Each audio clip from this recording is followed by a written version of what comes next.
My mother rarely texts me, but yesterday there was a message from her. I knew something was wrong the moment I saw it.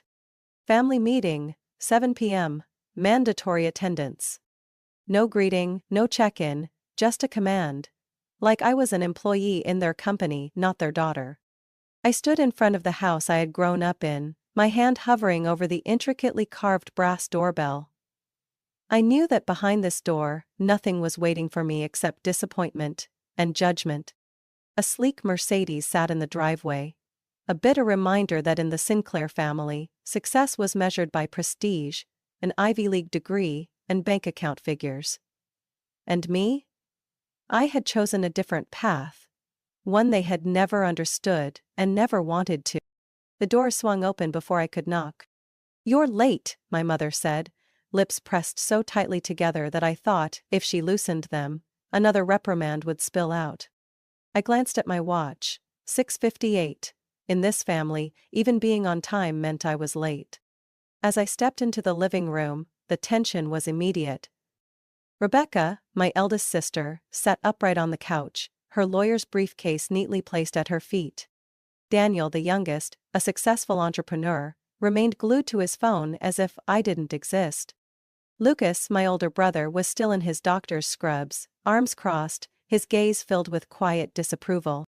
My father stood near the fireplace, hands clasped behind his back, his expression as rigid as a general about to deliver a verdict.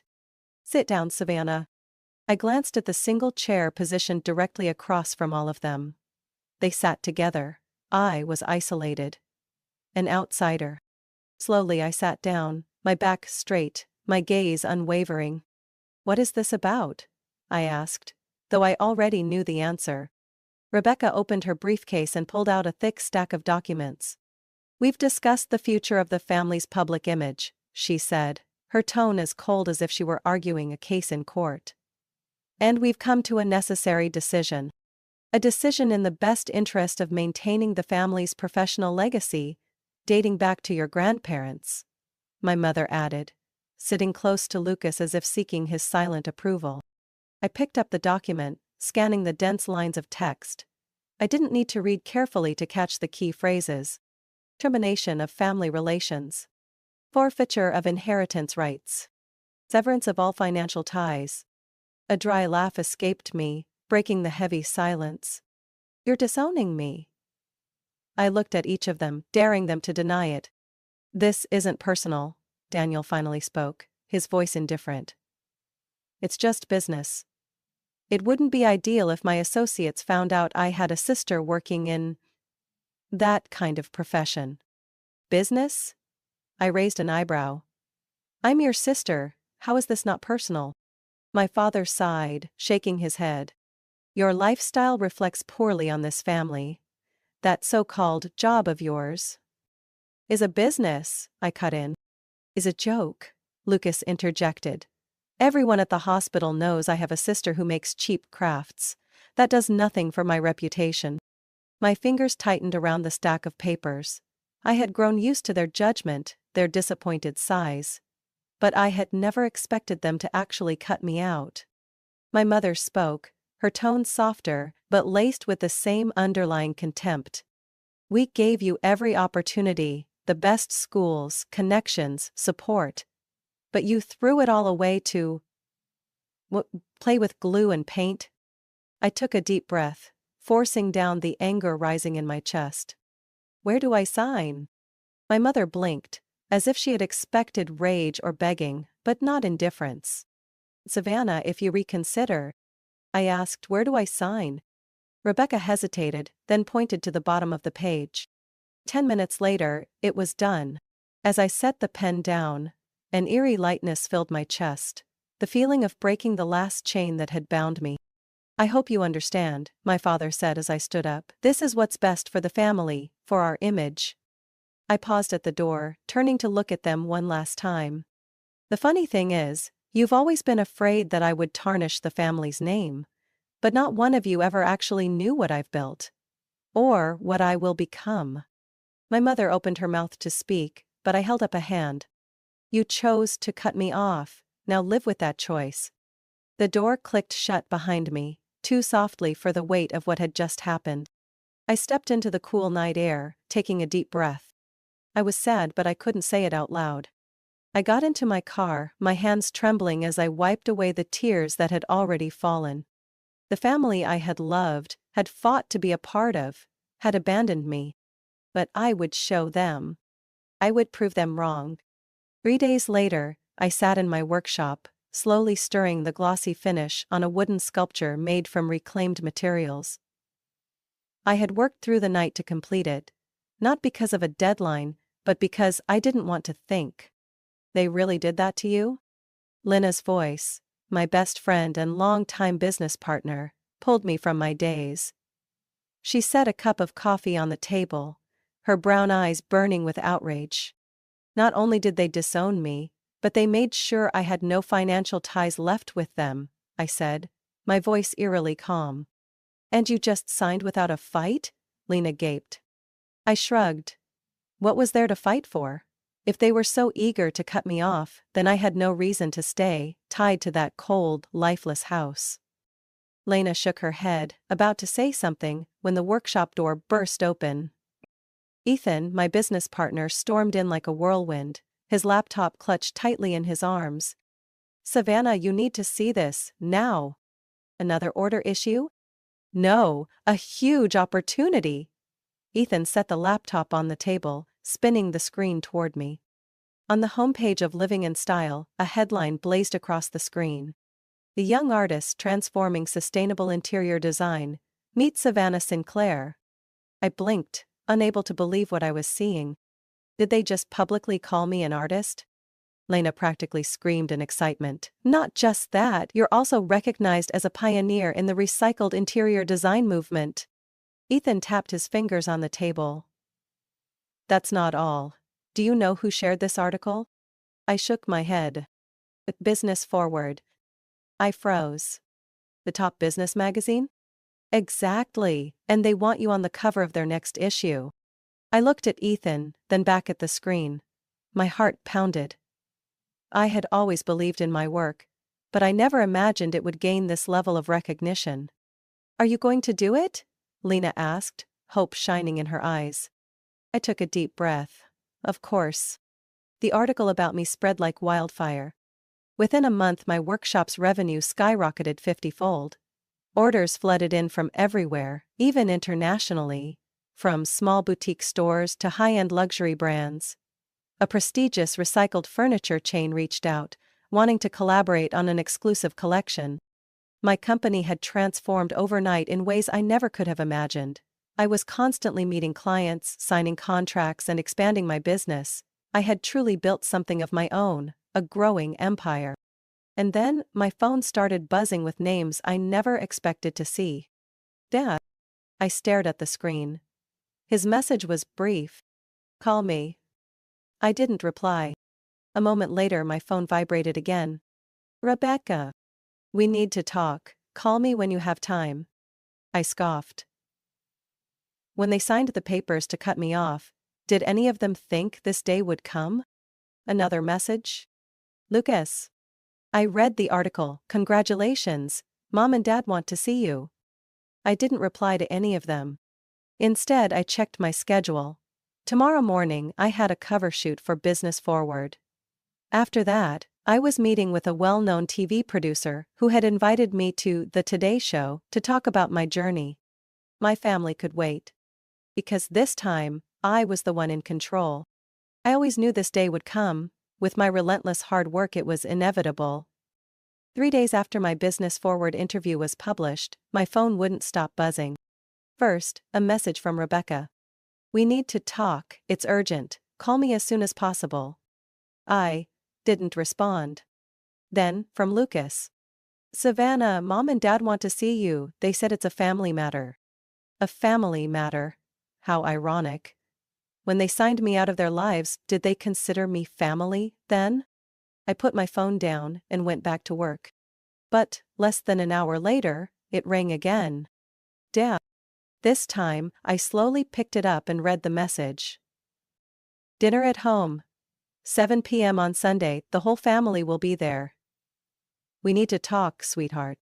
No greeting, No small talk. Just another command. Like I was still their obedient daughter. But this time, my father had called me sweetheart. I set my phone down, thinking for a moment. Then, I typed a short reply. Okay. I didn't arrive early. This time, I made sure to show up exactly at 7 p.m. As I stepped onto the front porch, I noticed that nothing had changed.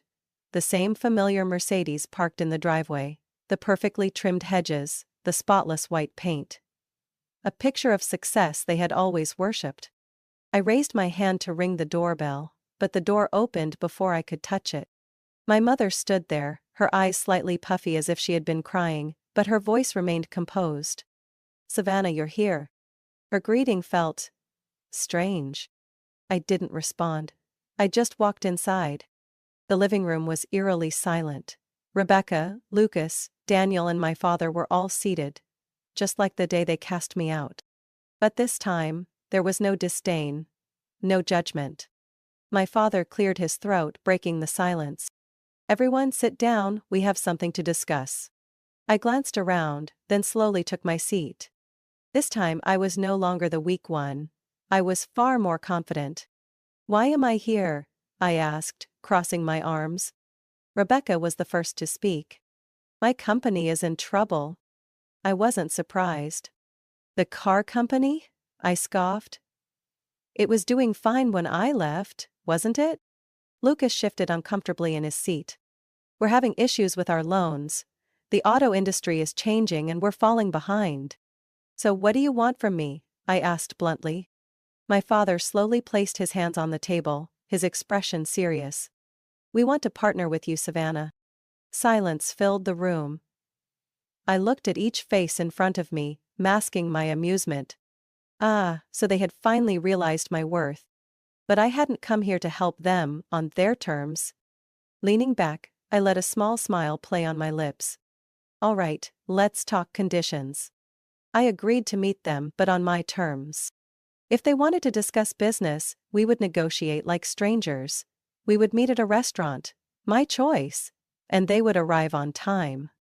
I chose the Langston, one of the most exclusive restaurants in the city, the same place my family used to brag about being regulars. But times had changed.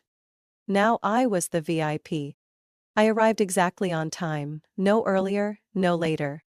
As I stepped inside, the staff immediately recognized me. "Good evening, Miss Savannah," the manager greeted me with a warm smile. "Your table is ready. The chef has also prepared a special menu for you tonight." I nodded in acknowledgement and followed him to the private dining room. My family was already there. My mother sat stiffly, clutching her napkin. Rebecca maintained a professional demeanor, as if preparing for a courtroom argument. Lucas had his arms crossed, trying to look confident. Daniel kept his eyes on his phone, but this time, I could see the tension on his face. And my father, the man who always prided himself on being the strong pillar of the family, was looking at me differently now. No furrowed brows, no harsh scowls. I pulled out my chair and sat down slowly. "So," I said, lifting my wine glass, "what do you want?" My father exhaled deeply, breaking the silence. "The company is in crisis, Savannah. The bank has pulled our loans. We have less than 60 days to pay or lose everything. The auto industry is changing too fast," Lucas added. "We haven't kept up. No one wants to invest in an outdated family business anymore." "But you can change that," my mother chimed in, her voice softer. "Your image, your reputation." I let out a quiet laugh. "My reputation?" I tilted my head. "You mean the same reputation you called shameful a year ago?" No one spoke. I set my wine glass down and folded my arms. "You don't want me," I said, calmly but sharply. "You want what I can bring you." Rebecca sighed and pulled out a file. "Savannah, we're all adults, this is business.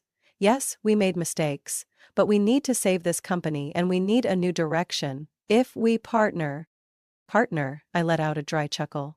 "You didn't partner with me when you threw me out of your lives, but now, when the company needs saving, suddenly I'm a valuable business associate?"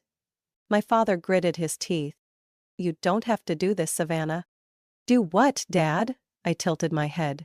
Live by my values? Stand by what I believe in? You always told me never to let anyone take advantage of me. Well, if this is me doing this, then congratulations. I'm following your advice.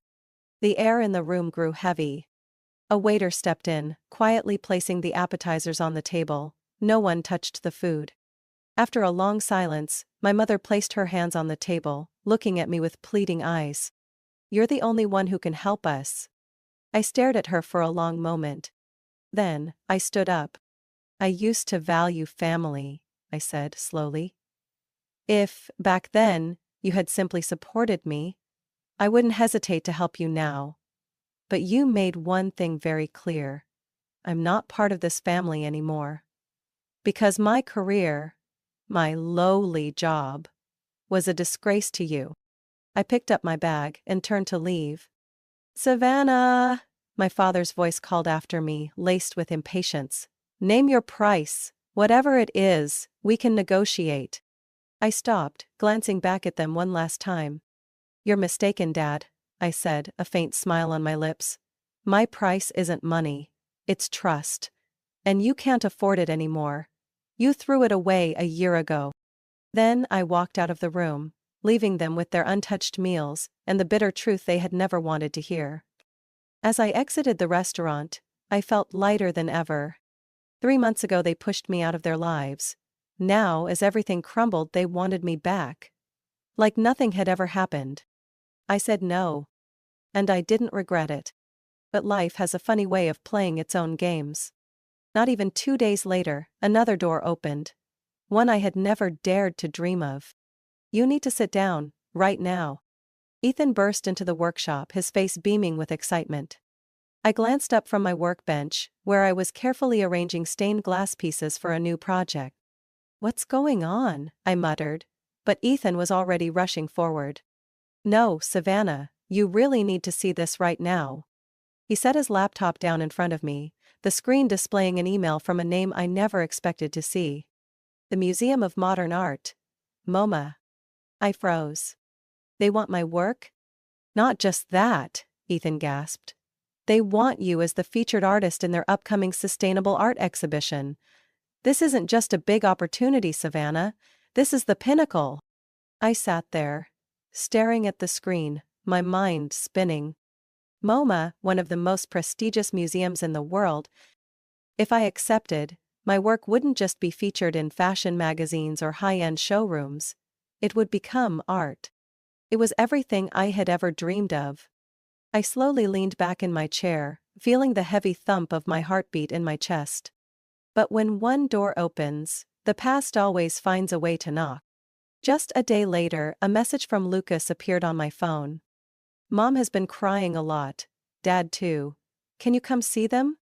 I didn't respond. A few hours later, Rebecca sent a long email. Her words weren't as sharp as usual. There was a rare hint of sincerity. Savannah, I know we were wrong, we acted like fools, but please, think about Mom. She really needs you. I turned off my phone, telling myself I wouldn't let emotions sway me. But that afternoon, something changed everything. A letter arrived, something I had never received from my father before. Slowly, I opened the envelope and recognized the strong, familiar handwriting. Savannah, I've written this letter dozens of times, but there is no way to make it perfect, no way to justify what I've done. I was wrong. About everything. You have always been the strongest one in this family, not because of your success or fame, but because you had the courage to choose your own path, despite everything. It took me too long to realize that. And maybe, I don't deserve to have you back. But if you can give me a chance to make things right, I would be grateful. Love. Dead. I clenched the letter in my hands, feeling something I had never felt toward my father before. Authenticity. I spent the entire night thinking. I wasn't the girl who needed my family's approval anymore, but if I were to help them, it would be on my terms. So the next morning, I sent a single message to my father. We will have a short conversation, but this time, on my conditions. The family meeting took place in a hospital room. A setting none of us had ever imagined would be the backdrop for such a pivotal moment. My mother had been admitted due to stress and exhaustion. According to the doctor, rest was what she needed most. But even from her hospital bed she gripped my hand, tears sliding down her face. "You came," she whispered, her voice hoarse with fatigue. I nodded but said nothing. The others sat around a small conference table outside her room. My father, Rebecca, Lucas, and Daniel, all waiting for my decision. I opened my briefcase and placed a stack of papers on the table. "If I help you, these are my terms." I looked at each of them. No one objected. They knew they had no room to negotiate. I tapped the documents with my pen. Sinclair Auto will cease to exist. It will be rebranded as Sinclair Electric. A sustainable electric car brand incorporating recycled art into its design and showrooms. Lucas raised an eyebrow. "What do you mean?" I met his gaze. "The world is changing, Lucas. You were too slow to adapt. If this company wants to survive, it has to become something entirely new. And I'm the one who will make that happen." I pointed to the first line of the contract. "I will be CEO. I will hold 51% ownership and have full executive control. None of you will have the authority to interfere." Rebecca frowned. "But..." "No buts," I cut her off. "Dad will hold the title of honorary advisor, but he will have no decision-making power. And the rest of you," I glanced at Lucas, Rebecca, and Daniel, "will only have shares based on actual contributions. No one gets privileges just because they're family." My father was silent for a long time. Then finally, he nodded. "That's fair." I raised an eyebrow, surprised at how quickly he accepted. Then I realized he had no other choice. "On last condition," I continued, looking at each of them. "If we do this, then the past ends here. No one gets to call me the disgraceful child, or the family betrayer anymore. If you want my help, then you acknowledge that I was never the problem. You were." Silence filled the room. My mother's eyes welled with fresh tears. My father sat deep in thought. The first to break the silence was Rebecca. "You're right," she sighed. "We were wrong." Lucas lowered his head. "I was too arrogant to see what you were doing. But now, I understand." Daniel gave a small nod, no longer wearing his usual indifference. Finally, my father reached for the contract. "Hand me the pen." I looked at him, seeing the exhaustion in his eyes, but also acceptance. I passed him the pen, and one by one, my family signed the agreement they never thought would happen. And at that moment, I knew. I truly held the power in the very family that once cast me out. 1 year later, I walked through the towering glass doors of Sinclair Electric, now one of the fastest-growing sustainable electric vehicle brands in the country. The showroom lights reflected off the latest car models. The company didn't just survive, it thrived. We had secured a major partnership with one of the largest battery manufacturers, giving Sinclair electric vehicles a range that outperformed the competition. Our showrooms weren't just places to buy cars. They were immersive art spaces, showcasing the intersection of technology and creativity. Everything operated exactly as I had envisioned. And my family had finally found their rightful places. Rebecca left her high-stress legal career to become the company's chief legal officer, a role where she felt useful without drowning in endless lawsuits. Lucas, the same person who once mocked my work, now led the development of an electric medical vehicle fleet, ensuring hospitals had environmentally friendly transportation. Daniel, the one who never cared about anything, was now heading research and development, using technology to optimize vehicle efficiency. My father remained an honorary advisor, but he no longer made the decisions. For the first time in our lives, we were actually working together. That evening we gathered at my art studio, the place where everything began. On the table sat a small box. Inside it were the very papers that had once ruined me. I picked up one, a copy of the family disownment agreement, the document they forced me to sign a year ago. "What do we do with it?" Lucas asked, his voice more serious than I had ever heard. I reached for a lighter. We burn it. No one objected. One by one we tossed the papers into the kiln, letting them turn to ash. A declaration that the past would never return. As the embers cooled, I gathered the ashes into a small dish and carried them to the glass furnace. Now, let's turn it into something beautiful. I took a molten glass rod, dipped it into the ashes, and began shaping. Under my hands, a new sculpture was born, a small abstract piece representing a family. Not perfect, not symmetrical, but real and strong. My mother placed a hand over her heart, tears streaming down her face. "It's beautiful, Savannah." I nodded, feeling lighter than ever. It wasn't just a sculpture, it was a symbol of our rebirth. I placed it at the center of Sinclair Electric's main showroom. It stood there, illuminated by LED lights, a reminder that sometimes what is broken can be reshaped into something even more beautiful. And this time I was in full control of my future and the company that once rejected me. The grand opening of Sinclair Electric's third branch. The launch was more spectacular than anything I had ever imagined. What was once an outdated family car company had now become a symbol of innovation and sustainability, attracting not just eco-conscious customers but some of the biggest investors in the industry.